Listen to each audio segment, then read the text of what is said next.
Hi friends, welcome back to my channel. ఈరోజు ఎంతో healthy and tasty అయిన breakfast recipe అయితే చేసుకుందాం.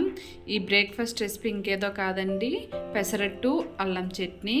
ఈ పెసరట్టు అల్లం చట్నీ పక్కా రెస్టారెంట్ స్టైల్లో క్రిస్పీగా అండ్ టేస్టీగా ఎలా చేసుకోవాలో చూద్దాం రండి.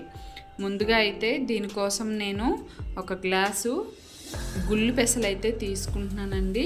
మీ దగ్గర గుళ్ళు పెసలు లేకపోతే బద్ద పెసరపప్పు అన్న తీసుకోవచ్చు. ఇంకా దీనికోసం హాఫ్ గ్లాస్ వరకు రైస్ అయితే తీసుకున్నాను. ఇంకా హాఫ్ గ్లాసు మినపగుళ్ళు అయితే తీసుకోవాలి. ఈ మినపగుళ్ళు, పెసరగుళ్ళు అండ్ రైస్ అయితే ఒకసారి బాగా వాష్ చేసుకోవాలి. ఇలా వాష్ చేసుకున్న తర్వాత మరికొన్ని నీళ్ళు పోసుకొని ఇలా చేతితో బాగా కదుపుతూ వాష్ చేసుకోవాలి. ఇలా ఒక 2-3 సార్లు ఇలా వాష్ చేసుకున్న వీటిని ఒక నైట్ అంతా నానబెట్టుకోవాలి, లేదా ఒక 6 అవర్స్ నానబెట్టుకున్నా పర్వాలేదు. నేనైతే మార్నింగ్ బ్రేక్ఫాస్ట్ కోసం అని నైట్ నానబెట్టుకున్నాను.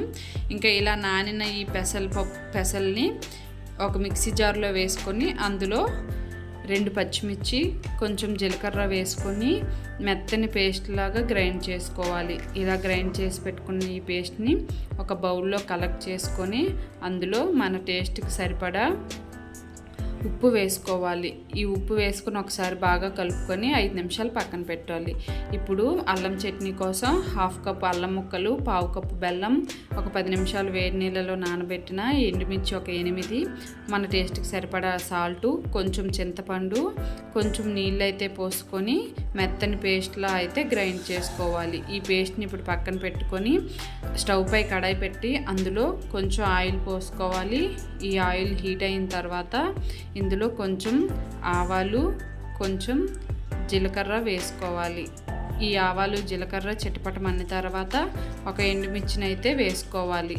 ఇలా ఇవి బాగా చిటపట అన్న తర్వాత ఈ పేస్ట్ని అయితే ఇందులో వేసుకొని బాగా ఇలా కలుపుకున్న తర్వాత పచ్చివాసన పోయేంత వరకు స్టవ్ పైన ఉంచి తర్వాత దించేసుకోవడమేనండి. ఎంతో టేస్టీగా ఉండే అల్లం చట్నీ కూడా రెడీ అయిపోయింది. ఇప్పుడైతే దోశ పోసుకుందాం.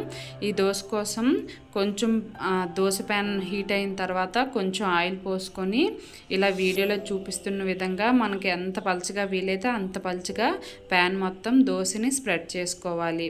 ఇలా స్ప్రెడ్ చేసుకున్న దోశ పైన ముందుగా కట్ చేసుకున్న ఉల్లిపాయ, పచ్చిమిరపకాయ ముక్కలు అయితే వేసుకోవాలి.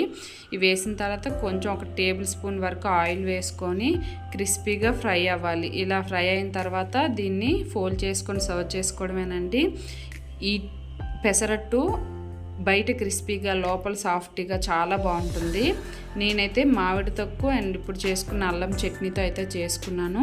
మీరు కూడా ఇదే విధంగా ట్రై చేసి ఎలా వచ్చిందో కామెంట్ చేయండి. అలాగే లైక్ చేయండి, మన ఛానల్ని సబ్స్క్రైబ్